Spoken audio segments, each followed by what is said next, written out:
Hi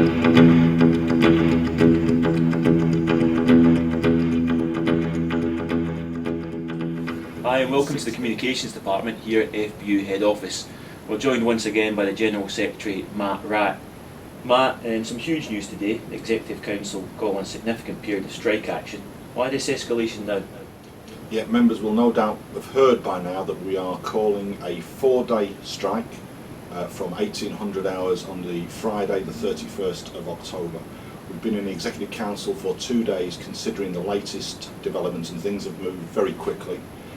The Executive Council absolutely outraged at the behaviour and treatment of firefighters by the government, by the Westminster government, and particularly the DCLG. Members will know that we have been trying to be reasonable throughout this dispute. We've been presenting professional evidence.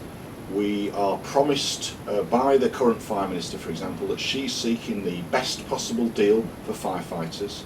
We entered a period just recently, within the past 6 weeks, of renewed talks where we presented evidence again, but also we sat down with our lawyers, with their lawyers, to look at some of the detail of this.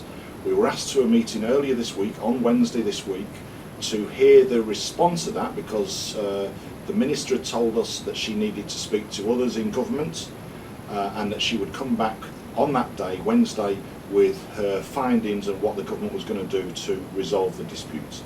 And what we were told on that day was that the government was making absolutely no changes to the pension proposals whatsoever.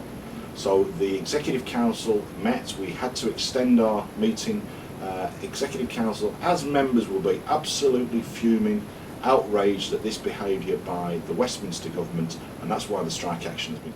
So no changes through talks. Doesn't this suggest we've been getting strung along? Well, it's a very important question. And what I would say to members is this, is that we have to play the hand we're dealt with.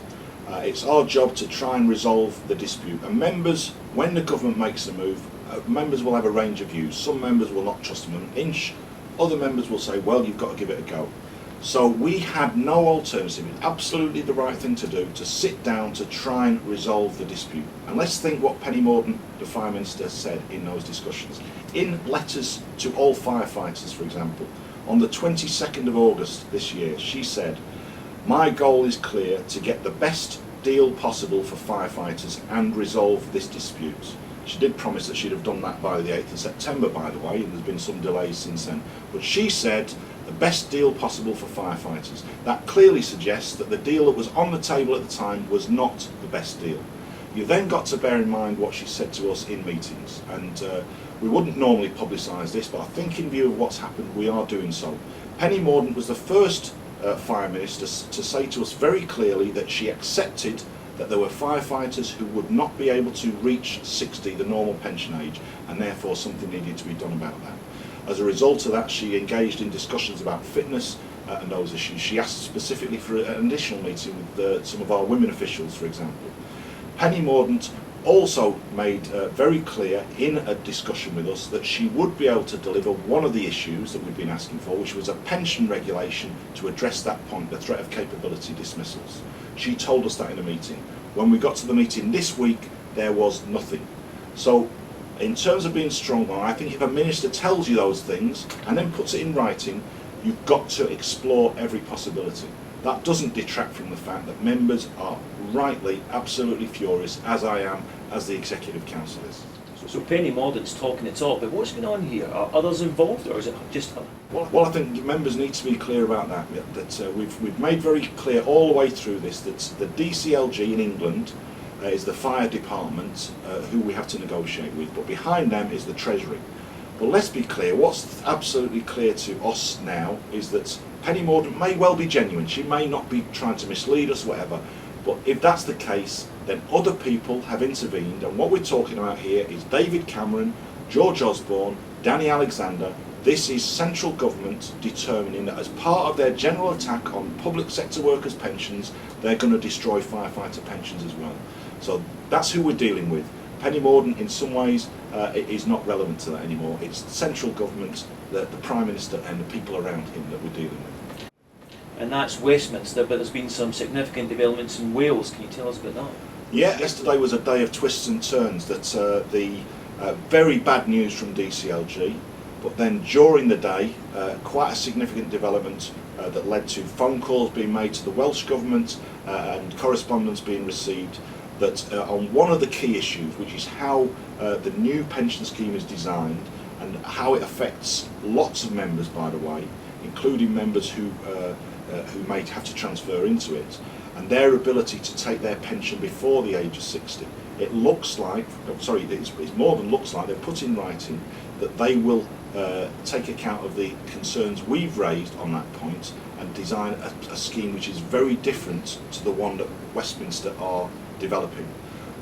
We need to bottom out the detail of that, but it's very clear that there is some positive movement on that front in relation to Wales. So the Executive Council has taken account of that, and as a result of that, currently, we will not be calling on Welsh members to take that action. I think the message needs to be to Westminster, if the Welsh Government, tiny government, represented, with just something like 3,000 firefighters in their pension scheme, if they can do things differently, then why the hell can't Westminster, Penny Morden and the rest of them do it for England?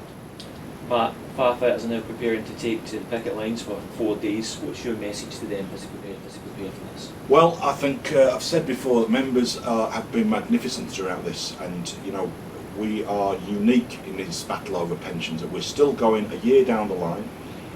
We're now got a considerable escalation of action. The only way we will make progress is by sticking together and standing up to these people. These people do not give a damn about firefighters. They don't give a damn about the fire service. They may pat us on the back when we attend floods or at other major incidents or day in, day out what we do. The truth is they couldn't care less about firefighters, about your families, about the fire service that we provide. So the only people we can rely on is ourselves and our friends and communities and other trade unions and so on. So people need to be organised. We need to have an active strike. We need to be out on the streets explaining to people why we're being forced to take strike action again. We need to get our message across. Let's be clear.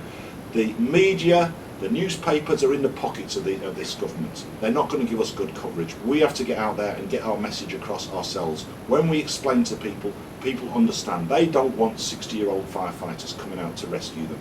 I think we can kill them on that argument, but we need to get organised, we need to campaign, we need to stick together. And that's the message, I think, from the Executive Council and from myself. So thanks very much to all members for the support they've given so far. Stand together, and we are not backing down. I'm not giving up this fight. The Executive Council is not giving up this fight. As long as members are prepared to fight, and I think they are, then that fight carries on.